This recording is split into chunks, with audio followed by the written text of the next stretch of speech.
Di sebuah desa terpencil bernama Karangsari, hidup seorang janda muda bernama Sarni, berusia 32 tahun, berparas cantik dan tubuh menggoda. Sejak ditinggal mati suaminya 3 tahun lalu, Sarni jadi bahan gunjingan warga karena kerap menggoda para pria beristri. Ia dikenal anggun, tapi misterius, terutama setiap malam Jumat Kliwon. Tak ada yang tahu, Sarni menjalani pesugihan pemikat birahi dari dukun tua di bukit belakang desa. Syaratnya 1, 7 hari sebelum kematian korban, mereka harus tidur bersamanya, lalu mati di malam Jumat Kliwon. Tubuh para pria itu kemudian menjadi tumbal untuk memperpanjang pesona Sarni dan memperkaya dirinya. Cerita dimulai saat seorang pemuda kota bernama Reza datang ke desa untuk riset skripsi soal budaya Jawa. Ia menginap di rumah warga dekat rumah Sarni. Ketampanan dan kepolosan Reza membuat Sarni tertarik. Tanpa sadar, Reza mulai masuk ke dalam pusaran pesona sang janda. Malam demi malam, Reza mengalami mimpi basah yang terasa nyata. Ada bayangan wanita telanjang yang mendesah di ranjang, mengajaknya berhubungan badan sambil berbisik mantra Jawa kuno. Sampai akhirnya, Reza benar-benar menyerah di malam Jumat Kliwon, merasakan gairah yang belum pernah ia alami sebelumnya. Namun, sejak malam itu, Reza mulai dihantui. Tubuhnya melemah, mimpi buruk datang setiap malam, dan bayangan Sarni kini memanggilnya dari cermin dan air sumur. Ia menemukan kalender Jawa yang menunjukkan bahwa kematiannya tinggal 7 hari lagi. Reza pun berlomba melawan waktu. Ia mencari kunci untuk menghentikan kutukan janda berweton Kliwon yang haus darah dan gairah. Tapi semakin ia mencari, semakin dalam ia terikat dengan ritual pesugihan yang tidak akan melepaskan korbannya hidup-hidup. Reza menuruni angkot tua yang berderit pelan di tikungan sempit desa Karangsari. Debu merah beterbangan saat roda berhenti tepat di depan gapura desa tua yang dihiasi ukiran wajah wayang berlumut. Di tangannya tergenggam ransel lusuh berisi pakaian, alat tulis, dan sebuah kamera tua pinjaman kampus. Ia datang bukan untuk liburan, tapi untuk meneliti budaya Jawa kuno yang masih lestari, terutama yang berkaitan dengan weton dan kepercayaan pesugihan. Warga desa tampak ramah. Anak-anak menyapanya, beberapa lelaki tua mengangguk dengan senyum penuh kecurigaan. Reza langsung menuju rumah Pak Dirman, tetua adat yang bersedia menampungnya selama sebulan ke depan. "Kowe Reza, tu? Soko Jakarta?" tanya Pak Dirman dengan logat Jawa yang kental, menyambutnya di beranda rumah kayu panggung. Reza tersenyum dan menjabat tangan keriput itu. "Inggih, Pak. Matur nuwun sanget sudah diizinkan nginep." Malam pertama di desa terasa tenang, namun anehnya, Reza merasa tidak sendiri. Angin malam bertiup lirih, membawa aroma kenanga dan dupa terbakar. Dari bilik kamarnya, ia mendengar suara kendang dan sinden samar-samar, padahal tak ada pertunjukan apapun malam itu. Saat Reza mengintip ke jendela, pandangannya terpaku pada sosok wanita berkebaya merah yang berjalan melintasi halaman, di bawah cahaya rembulan. Perempuan itu berjalan pelan, tubuhnya anggun, rambut panjang tergerai, dan kulitnya seputih susu. Reza merasakan desir aneh di dadanya. Wanita itu menoleh sesaat dan seolah menyadari tatapan Reza. Mereka berpandangan dalam diam sebelum wanita itu hilang di balik pepohonan. Pagi harinya, Reza bertanya kepada Pak Dirman. "Pak, semalam saya lihat wanita pakai kebaya merah lewat depan rumah. Cantik sekali, beliau siapa, ya?" Pak Dirman mendadak diam. Raut wajahnya berubah tegang. "Wis, le. Ojo macem-macem. Nek kowe weruh wanita berkebaya abang, ojo dideket. Ojo diajak ngomong, apalagi dijamah, itu Sarni." "Sarni?" Reza heran. Janda. Umur 30-an. Suaminya mati mendadak pas malam Jumat Kliwon. Sak desa ngerti, Sarni kui wis ora biasa. Ake laki-laki sing matine aneh sawise dekat karo dia. Reza mencatat semua itu di buku laporannya. Baginya, ini bukan hal yang menakutkan, ini menarik. Seorang janda berweton Kliwon, dengan aura penggoda dan kisah kematian misterius? Bahan emas untuk skripsinya. Siang harinya, Reza berkeliling desa mengambil gambar. Saat melewati ladang belakang, matanya menangkap sosok yang familiar, Sarni. Ia tengah duduk di bawah pohon sawo, mengenakan jarik dan kebaya tipis yang melekat erat di tubuhnya. Wajahnya teduh, tapi matanya tajam seperti menyimpan luka dan rahasia yang dalam. "Mas dari kota?" "Ya," suara Sarni lembut dan berat, nyaris seperti desahan. "Iya, Mbah." "Reza. Saya lagi penelitian soal budaya Jawa, tentang weton dan..." kata Reza sedikit gugup. "Weton? Wah, berbahaya loh, Mas. Kadang yang kita gali malah jadi lubang buat diri sendiri." Sarni tersenyum samar. Bibirnya merah alami, kulitnya mulus seperti porselen. Mereka bercakap ringan, tapi setiap kata Sarni seolah punya lapisan makna tersembunyi. Reza merasa seperti direnggut masuk ke dalam mata wanita itu, dan ketika Sarni menyentuh pergelangan tangannya sambil pamit, tubuh Reza seketika menggigil. Malam berikutnya, Reza bermimpi basah. Dalam mimpinya, Sarni mendekatinya dalam kamar sempit itu, mengenakan kain tipis yang nyaris transparan. Ia membisikkan nama Reza sambil menyentuhkan jari-jarinya ke dada pria muda itu. Napasnya panas, desahannya lirih tapi penuh tekanan. Reza terbangun dengan tubuh basah oleh keringat dan rasa lemas luar biasa. Ia menatap langit-langit kamar sambil terengah. Dalam hati, ia bertanya, apakah ini hanya mimpi atau undangan tak kasat mata? Dan sejak malam itu, ia tahu, kunjungannya ke Karangsari bukan sekadar penelitian. Ada yang memanggilnya. Sesuatu yang lebih tua dari logika, dan lebih dalam dari sekadar gairah. Hari-hari Reza di desa Karangsari tampak berjalan normal di permukaan. Ia mendatangi sanggar budaya, mewawancarai penduduk, dan mencatat kisah-kisah lokal tentang weton dan pesugihan. Tapi pikirannya terus terbayang pada Sarni, wanita berkebaya merah yang muncul dalam mimpinya dan terasa semakin nyata setiap malam. Setiap kali Reza melewati jalan setapak menuju ladang belakang, ia berharap bisa melihat Sarni lagi. Dan pada hari ketiga, harapannya terkabul. Sarni berdiri di pinggir sumur tua, rambut panjangnya dibiarkan menjuntai ke dada, dan kain jariknya membalut tubuh seperti lukisan hidup. "Mas Reza suka jalan-jalan pagi, ya?" tanyanya dengan senyum miring yang penuh makna. Reza mengangguk, mencoba tetap tenang. "Iya, Mbak. Udara desa lebih segar dari Jakarta. Tapi udara di desa juga menyimpan banyak rahasia, loh," ucap Sarni, sambil memutar-mutar gayung tua di bibir sumur. "Kadang, yang tak terlihat lebih berbahaya daripada yang kasat mata." Reza mencoba membalas dengan senyum, namun jantungnya berdetak tak karuan. Sarni berjalan mendekat. Setiap langkahnya seperti gerakan tari, halus, menggoda, dan tak terdengar. Ia berdiri begitu dekat hingga Reza bisa mencium aroma tubuhnya. Bukan parfum, tapi bau kenanga, tanah basah, dan dupa. "Mas Reza percaya takdir?" bisiknya. "Percaya," jawab Reza pelan. "Kalau begitu, jangan menyesali apapun yang terjadi setelah ini." Tiba-tiba, Sarni menempelkan bibirnya ke pipi Reza, ringan namun terasa membekas. Detik berikutnya, ia sudah berjalan menjauh, menyusuri jalan setapak dengan langkah pelan seperti menari. Reza tertegun. Ia tidak tahu apakah itu godaan atau peringatan. Malam harinya, mimpi itu datang lagi. Reza berada dalam ruangan gelap dengan ranjang besar di tengahnya. Sarni duduk di ujung ranjang, mengenakan kain merah menyala. Ia memanggil Reza dengan suara rendah, dan saat pria itu mendekat, kain merah itu terlepas perlahan.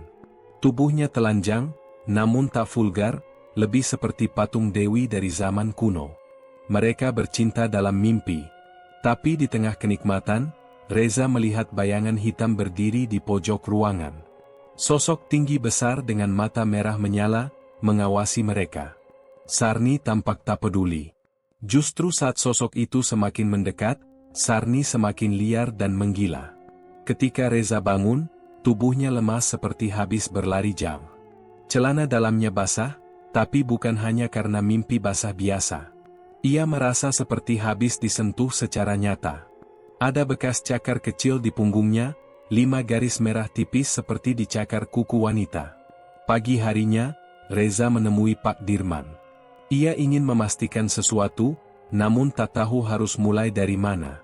"Pak, soal janda Sarni, apa benar beliau pernah bikin lelaki mati?" Pak Dirman menghela napas panjang. "Kowe wis nyawang dhewek, yo?" "Nggih, banyak pemuda kampung dulu yang tergila-gila. Yang baru pulang dari rantau, yang habis dari kota. Awalnya semua mimpi indah, tapi selalu sama, 7 hari setelah tidur, dengan dia mati. Tapi, Pak, kalau orang tahu, kenapa nggak ada yang melapor?" Karangsari bukan Jakarta, Le. Kadang yang gaib lebih ditakuti daripada hukum negara. Lagi pula, Sarni itu bukan manusia biasa. Weton beliau Jumat Kliwon, lahir pas malam gerhana, dan katanya, punya garis darah keturunan dukun pemuja setan. Reza terdiam. Cerita itu terlalu liar untuk dipercaya, namun tubuhnya berkata lain. Ia bisa merasakan bahwa Sarni memang berbeda. Dan anehnya, rasa takut itu justru membuatnya semakin penasaran. Saat malam turun, Reza berdiri di depan jendela kamarnya, menatap ke arah rumah Sarni yang jauh di ujung ladang. Ada cahaya lilin berkelap di balik jendela rumah wanita itu. Seperti undangan tak terucap. Seperti bisikan sunyi yang memanggilnya masuk ke dunia yang tak boleh disentuh manusia biasa. Dan tanpa sadar, Reza pun tersenyum. Ia tahu ia sedang jatuh, bukan pada cinta, tapi pada hasrat yang bisa membunuhnya. Reza tak bisa tidur malam itu. Tubuhnya gelisah, pikirannya dikuasai bayangan Sarni. Ia merasa seperti ada benang halus yang menariknya dari dalam dada, membimbing langkahnya menuju sesuatu yang tak ia pahami. Lewat tengah malam, saat ayam jago belum berkokok, Reza mengenakan jaket tipis dan keluar dari kamar. Tanpa tujuan yang jelas, ia berjalan menuju arah rumah Sarni. Desa Karangsari tertidur lelap. Lampu-lampu rumah padam, hanya suara jangkrik dan hembusan angin yang terdengar. Saat tiba di depan rumah Sarni, Reza sempat ragu. Rumah itu berdinding kayu jati tua, berlumut di bagian bawahnya. Aroma kenanga menyambutnya, menguar samar dari balik pintu yang terbuka sedikit. "Mas Reza?" Suara itu lirih namun menggoda. Sarni sudah menunggunya di ambang pintu, mengenakan kain batik dan kebaya transparan berwarna hitam. Rambutnya diikat longgar, sebagian menjuntai di bahu. Tanpa banyak kata, Sarni menarik tangan Reza masuk. Rumah itu hangat, dipenuhi aroma dupa dan minyak zaitun. Di meja kayu tua, terdapat sesajen, bunga melati, kemenyan, dan kendi berisi air hitam pekat. "Ini bukan mimpi, Mas," ucap Sarni lembut sambil menatap mata Reza dalam-dalam. "Tapi kamu harus siap dengan apa yang akan datang setelah ini." Reza hanya mengangguk. Tubuhnya menolak logika, dikendalikan oleh hasrat yang tak bisa dibendung. Sarni mendorongnya perlahan ke atas tikar pandan, dan mereka pun bersatu dalam gairah yang terasa lebih dari sekadar hubungan jasmani. Tiap gerakan Sarni terasa ritualistik. Ia berbisik dalam bahasa Jawa kuno, mengguratkan jari di dada Reza, dan mencium setiap lekuk tubuhnya seolah membaca mantra. Ketika klimaks datang, suara lolongan serigala terdengar dari kejauhan, bersamaan dengan padamnya seluruh lampu pelita di rumah itu. Setelahnya, Sarni membaringkan kepala Reza di pangkuannya. Ia menyanyikan tembang Jawa pelan, seperti lulabi untuk orang yang sekarat. Mas Reza sudah terikat. 7 hari dari sekarang, akan ada yang menagih. Reza terperanjat. "Menagih apa?" Sarni tersenyum samar. "Apapun yang kamu persembahkan malam ini. Tubuh, jiwa, atau nyawa." Reza ingin bangkit, tapi tubuhnya lemas. Sarni memejamkan mata dan berbisik ke langit-langit rumah. Tiba-tiba, bayangan hitam seperti kabut muncul dari pojok ruangan. Sosok itu tinggi, bertanduk, dan bermata merah. Ia hanya berdiri dan menatap Reza, seolah menyimpan kesabaran. Reza berteriak dalam hati, tapi tak mampu bersuara. Sarni membelai rambutnya sambil berkata, "Tenang saja, semua laki-laki yang datang padaku merasakan ini. Tapi hanya sedikit yang pulang hidup-hidup. Subuh menjelang. Reza terbangun di ranjang Pak Dirman. Tubuhnya masih lemas, tapi pakaiannya utuh. Ia tak tahu bagaimana ia bisa kembali. Tapi di tangannya tergenggam seuntai rambut hitam yang sangat panjang, bukan miliknya. Dan di lehernya, tergurat simbol aneh seperti huruf Jawa kuno. Ia telah melewati batas. Dan waktu mulai berjalan, mundur menuju hari ke-7. Sejak malam itu, Reza tak lagi sama. Tubuhnya sehat, tapi jiwanya seperti ditarik keluar perlahan. Ia sering melamun, menatap kosong, dan merasa ada yang terus mengawasinya. Saat bercermin di kamar mandi sanggar, ia sempat melihat sosok lain berdiri di belakangnya, bayangan perempuan berkebaya merah dengan mata hitam legam. Namun saat menoleh, cermin itu hanya memantulkan dirinya sendiri. Reza mulai mencatat kejadian-kejadian aneh yang ia alami. Mimpi-mimpi liar terus menghantui, selalu berakhir dengan Sarni mendekapnya sambil membisikkan angka, 4 hari lagi.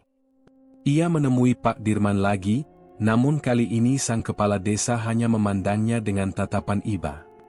Kalau sudah melihat bayangan di cermin, berarti dia sudah separuh masuk ke dalam tubuhmu, Le. Siapa? Tanya Reza gemetar. Bukan siapa, tapi apa? Penunggu pesugihan yang mengikat Sarni sejak malam Jumat Kliwon pertama dia jadi janda. Reza merasa dadanya sesak. Ia mencoba mengalihkan pikirannya dengan bekerja, menulis artikel, bahkan melapor ke temannya di Jakarta lewat email. Tapi koneksi tiba-tiba sering putus. Laptopnya hang setiap kali ia mengetik kata, Sarni. Suatu malam, Reza nekat mencoba menelpon ustaz lokal. Tapi saat panggilan tersambung, hanya terdengar suara desisan seperti ular.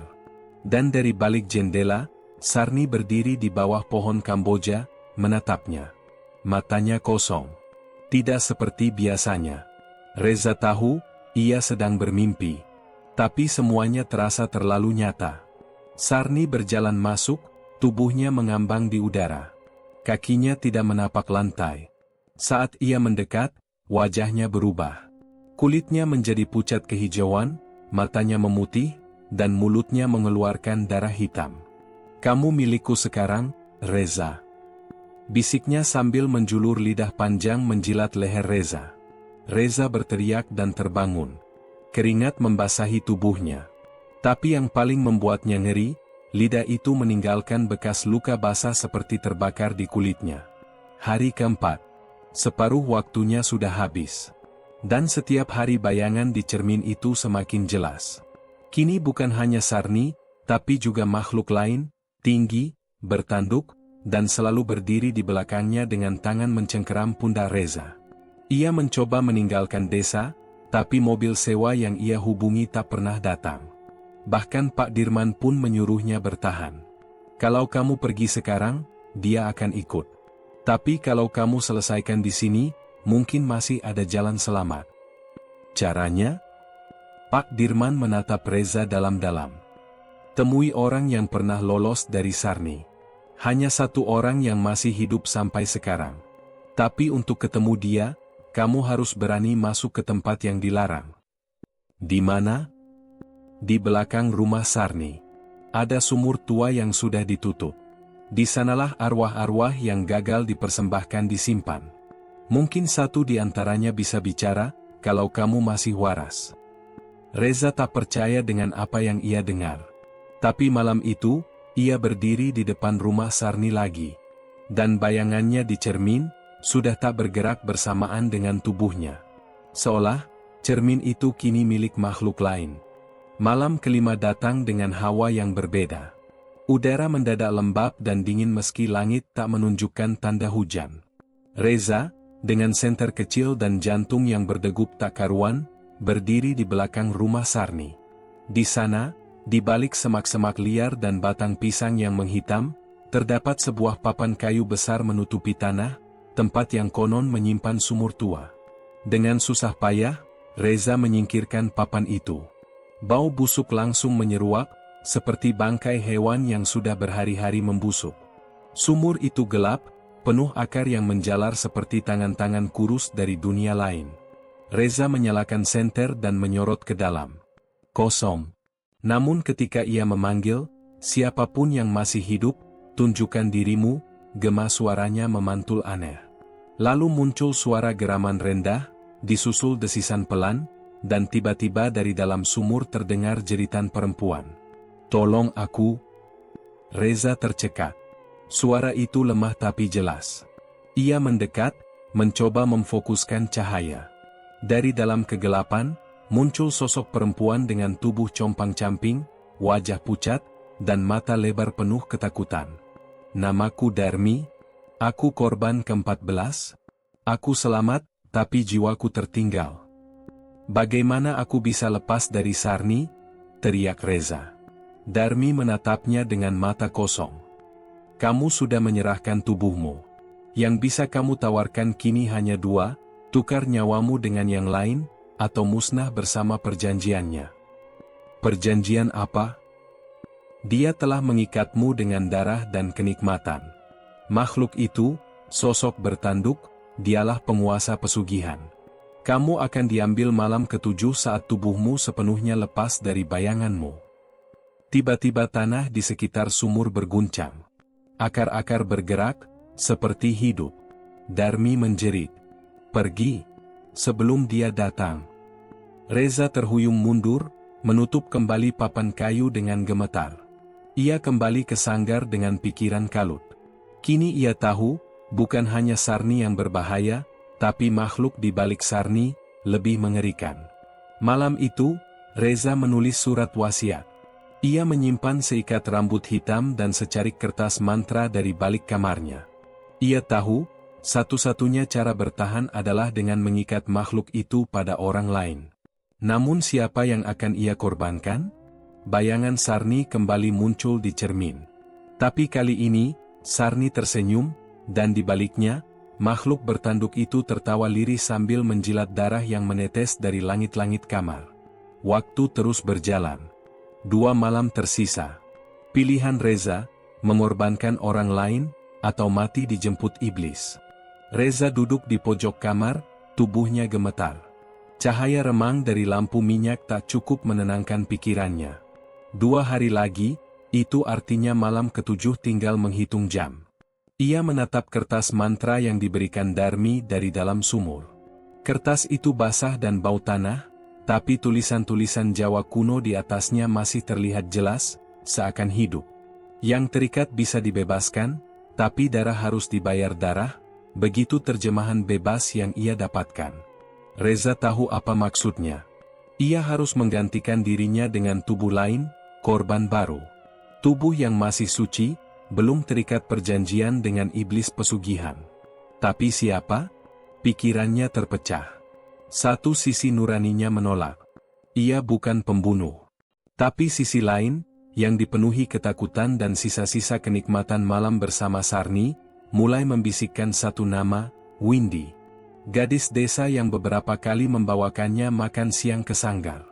Lugu, polos, dan selalu tersenyum. Tidak mungkin. Reza menggeleng keras. Namun malam itu, Windy datang ke sanggar lebih malam dari biasanya. Membawakan bubur jagung dan pisang goreng. "Mas Reza belum makan, ya? Saya bawain dari rumah." Reza menatap wajahnya. Windy terlihat bersih, cahaya wajahnya mengingatkan Reza pada dunia yang belum ternoda. Dunia yang kini sudah sangat jauh darinya. "Terima kasih, Wind," katanya dengan suara pelan. "Mas Reza nggak apa-apa? Kelihatan pucat dan kurus." Reza ingin bicara, tapi hanya bisa tersenyum pahit. Dalam hati, ia merasa seperti iblis. Malam semakin larut. Reza membaca ulang mantra dengan tangan gemetar. Ia tahu ritual pemindahan bisa dilakukan, tapi hanya di tempat asal perjanjian, di depan sumur arwah. Dan korban harus ada dalam kesadaran penuh, agar jiwa bisa ditukar.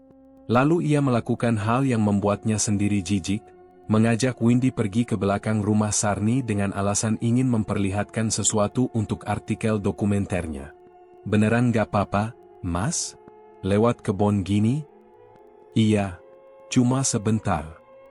Mereka tiba di sumur. Malam begitu senyap. Bulan diselimuti awan. Reza membuka papan kayu dan mengajak Windy duduk di sisinya.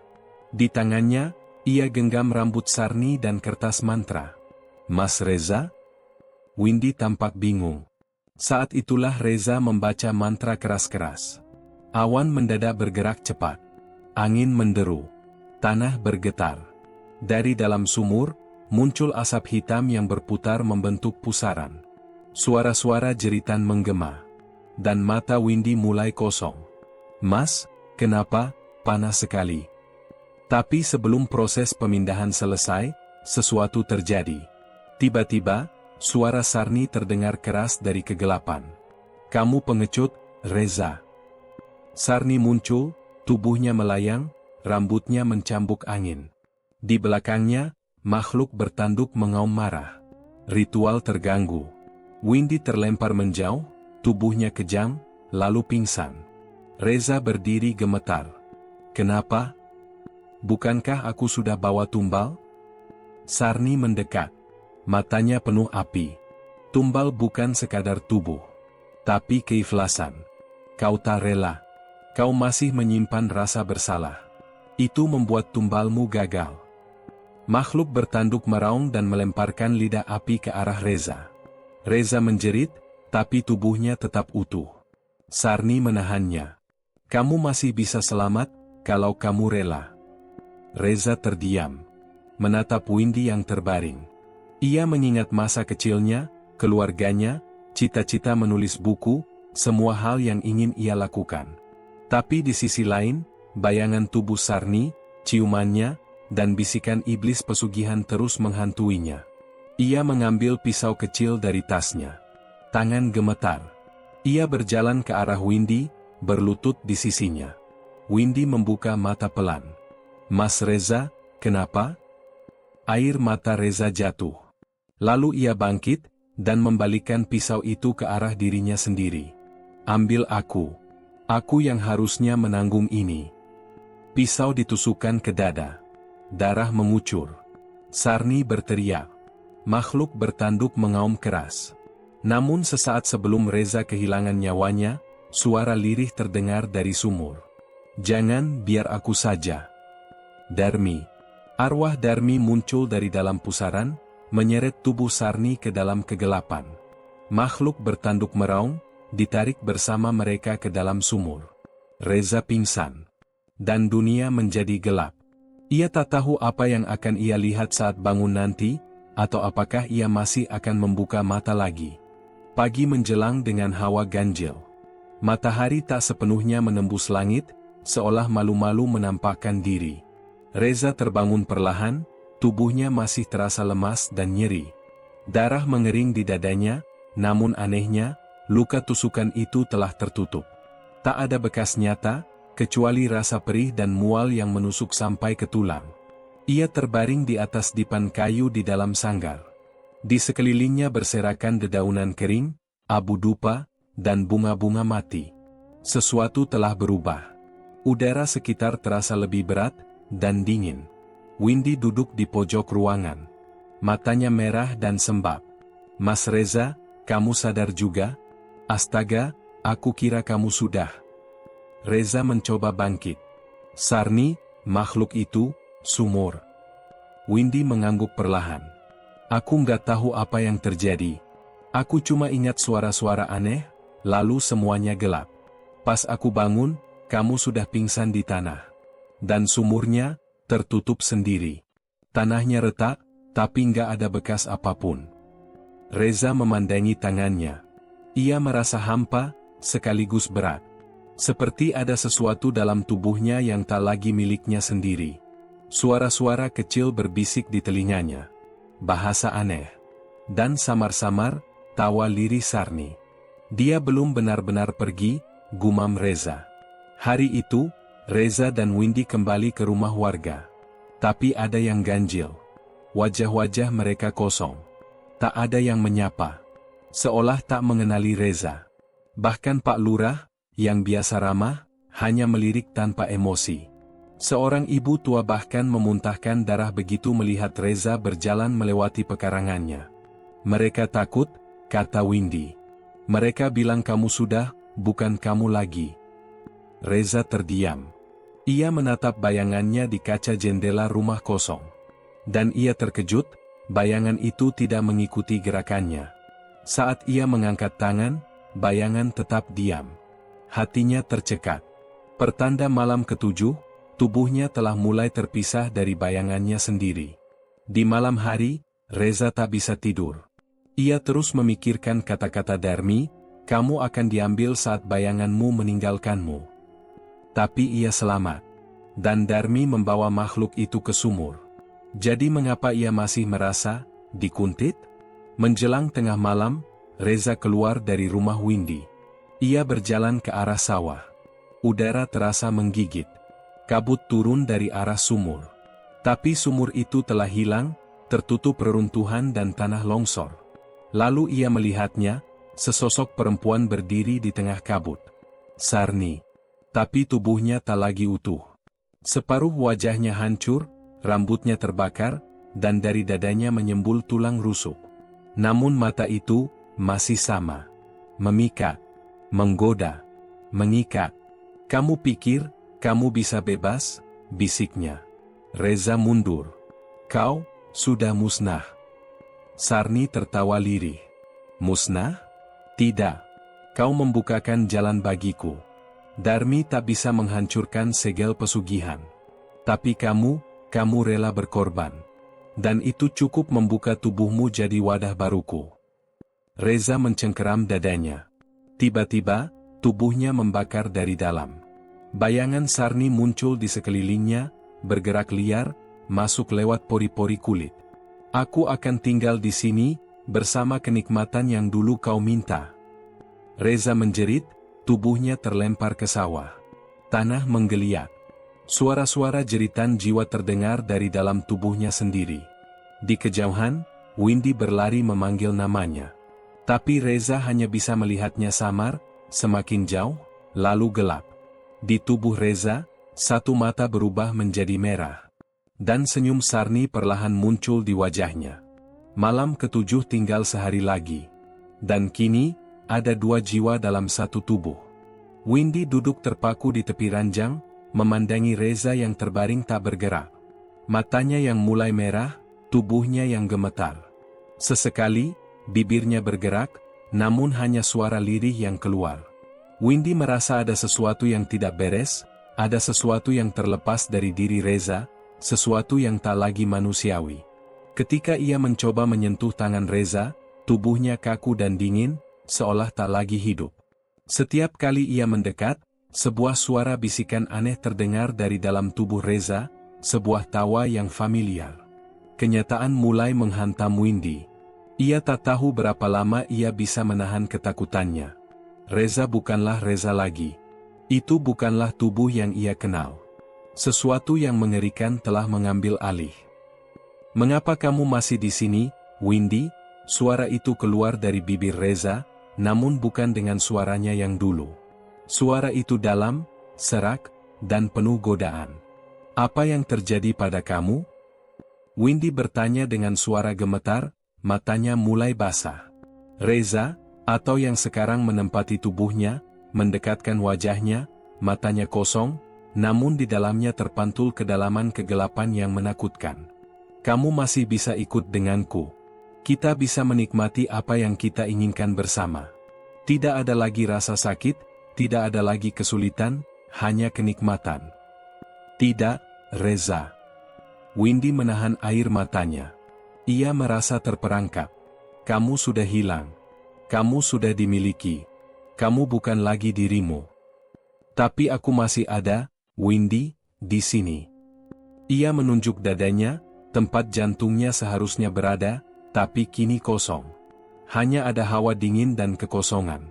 Windy mundur, terjatuh ke lantai. Ia merasakan hawa dingin yang menyusup ke dalam tubuhnya, menggerogoti segala rasa takut yang ada. Jangan pergi, Reza. Kamu harus melawan. Terlambat. Suara itu kini terdengar lebih keras, lebih mendalam. Aku sudah menyerah pada kenikmatan.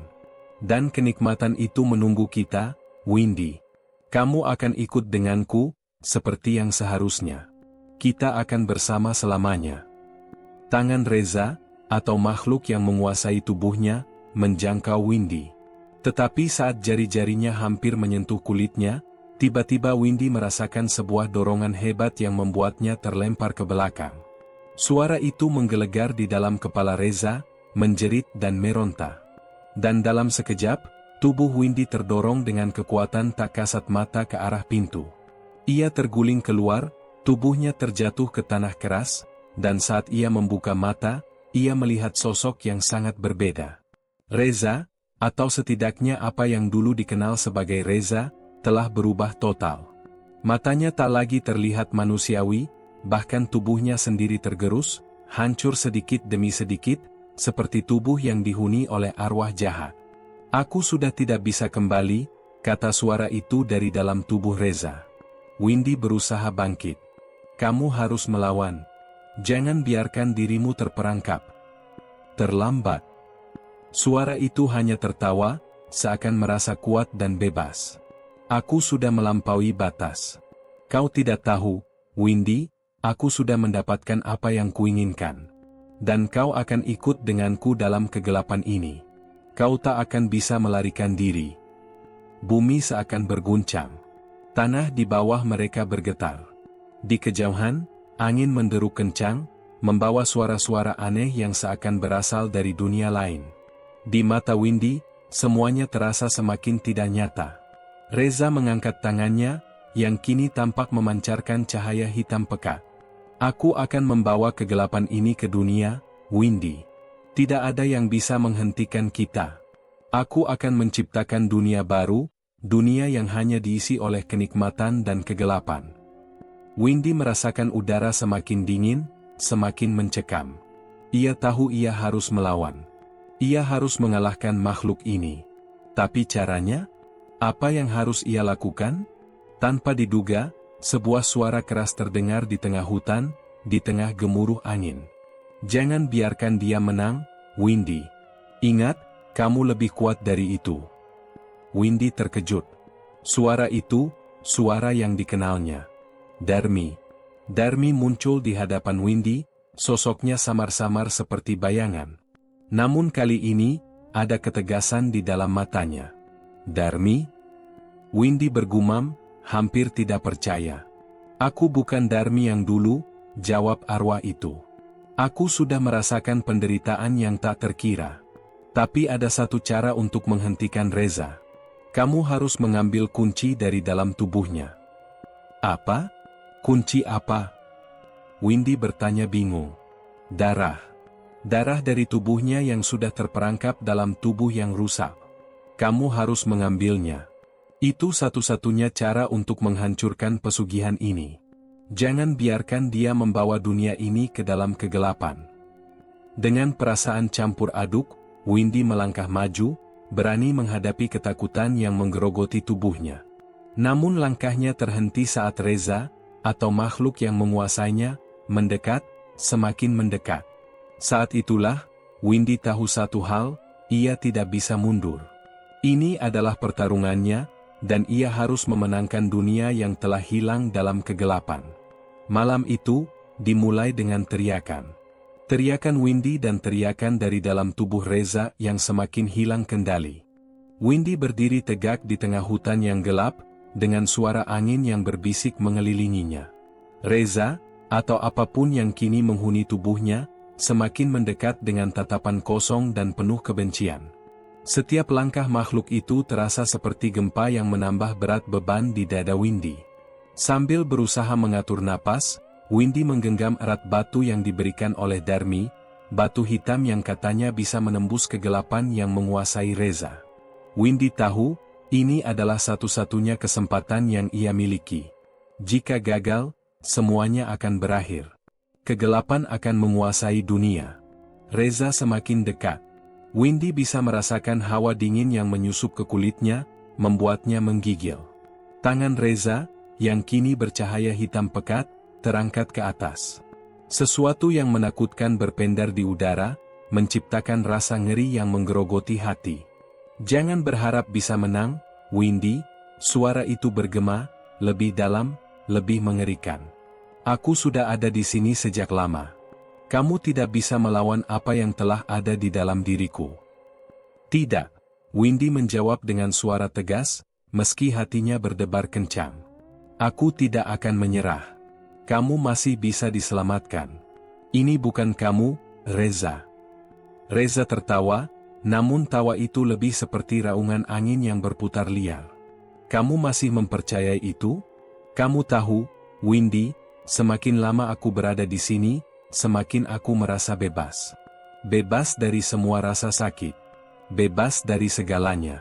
Kamu akan ikut bersamaku, Windy. Kamu akan merasakannya. Tidak ada lagi kegelapan, hanya kenikmatan abadi. Mata Windy terbelalak saat dia melihat tubuh Reza mulai menggelembung. Tubuhnya seperti terisi oleh sesuatu yang besar, yang bukan bagian dari manusia.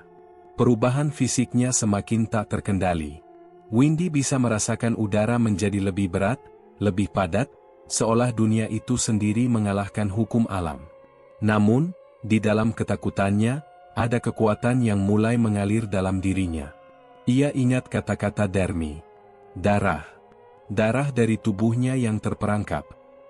Mata Windy menatap tubuh Reza dengan penuh tekad. Ia tahu ia harus mengambil darah itu, kunci untuk menghancurkan pesugihan ini. Tetapi bagaimana? Bagaimana ia bisa menghadapinya? Jangan biarkan dirimu terperangkap, Windy. Darmi berteriak, meskipun suara itu kini hanya sebuah bayangan yang samar. Windy, dalam kegelisahan yang melanda, akhirnya mengarahkan pandangannya pada batu hitam yang ada di genggamannya. Batu itu seakan bergetar, seperti hidup, seperti memiliki kekuatan yang lebih besar. Windy merasakan dorongan yang sangat kuat. Batu itu, Darmi berkata, bisa menghancurkan kegelapan.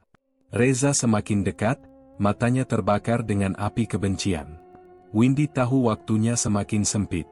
Tubuhnya bergetar hebat, namun ia tetap maju. Dalam hati, ia berdoa. Doa untuk keselamatan, keselamatan Reza, keselamatan dirinya, dan keselamatan dunia ini. Ketika jarak di antara mereka hampir habis, Windy menatap dalam mata Reza yang kosong, yang kini berubah menjadi hitam pekat. Dengan satu gerakan yang hampir tak terlihat, Windy melemparkan batu hitam itu ke arah dada Reza. Seketika, tubuh Reza terhentak mundur, seolah tertusuk kekuatan besar. Suara keras terdengar, dan tubuh Reza terhuyung. Matanya melebar, penuh kejutan dan rasa sakit. Namun, suara tawa yang menyeramkan kembali terdengar, lebih keras kali ini. Kamu pikir itu akan berhasil, Windy? Suara itu membisikkan. Kamu tidak bisa menghentikan apa yang sudah kujalani. Kenikmatan ini sudah ada dalam darahku. Tiba-tiba, tubuh Reza mulai menggelembung lebih besar lagi, dan dari dalam tubuhnya, terdengar suara jeritan yang mengerikan, seperti ribuan roh yang terperangkap. Windy hampir terjatuh mendengar suara itu. Sesuatu yang lebih besar, lebih gelap sedang keluar. Namun, ia tidak bisa mundur. Batu hitam itu telah menembus tubuh Reza, dan Windy tahu saatnya telah tiba. Dengan kekuatan terakhir yang ia miliki, Windy memusatkan perhatian pada batu itu. Dia merasakan getaran yang semakin kuat, energi hitam yang terperangkap dalam tubuh Reza mulai terpecah, sedikit demi sedikit. Kegelapan itu mulai surut, seperti kabut yang menghilang di bawah sinar matahari. Reza, atau makhluk yang menguasai tubuhnya, menjerit keras, tubuhnya terhuyung, dan akhirnya terjatuh ke tanah. Suara itu hilang, dan dalam keheningan yang mencekam, Windy berdiri di hadapan tubuh yang kini hanya tinggal sisa-sisa manusia. Windy terengah, tubuhnya lemas. Ia baru saja bertarung dengan kegelapan yang paling dalam. Tapi kemenangan ini terasa terlalu pahit untuk dirayakan. Darmi muncul kembali, sosoknya lebih terang dari sebelumnya. Kamu telah berhasil, Windy. Kamu telah mengalahkan kegelapan. Bagaimana dengan Reza? Windy bertanya dengan suara serak, penuh kebingungan. Darmi tersenyum. Reza sudah bebas, Windy. Tapi ada harga yang harus dibayar untuk semuanya ini. Jangan lupa, setiap pilihan membawa konsekuensinya. Tiba-tiba, suara angin yang keras kembali terdengar, dan dunia di sekitar Windy mulai berputar. Darmi menghilang, dan Windy mendapati dirinya kembali ke desa yang sepi. Tapi, ada yang berubah. Ada sesuatu di dalam dirinya yang tidak bisa ia jelaskan. Sesuatu yang hilang. Sesuatu yang telah tergantikan oleh kegelapan yang telah berakhir. Apakah ini benar-benar kemenangan? Ataukah ini hanya awal dari perjalanan baru yang lebih gelap? Hanya waktu yang akan menjawabnya. Hari-hari setelah pertempuran dengan Reza terasa seperti mimpi buruk yang tak berujung. Windy kembali ke desa, namun bukan seperti yang dia bayangkan. Kelegaan yang sempat dia rasakan setelah menghancurkan kegelapan dalam diri Reza perlahan memudar, digantikan oleh perasaan yang semakin terperangkap. Sesuatu di dalam dirinya terasa berbeda, sesuatu yang tidak bisa dia jelaskan. Windy seringkali terbangun tengah malam, menggigil, dengan wajah Reza yang penuh kebencian menyala dalam ingatannya. Suara tawa menyeramkan itu masih bisa terdengar, meski hanya berbisik di telinganya. Bahkan saat siang hari, saat matahari memancarkan cahaya hangat, dia merasa seolah ada bayangan hitam yang mengikuti setiap langkahnya.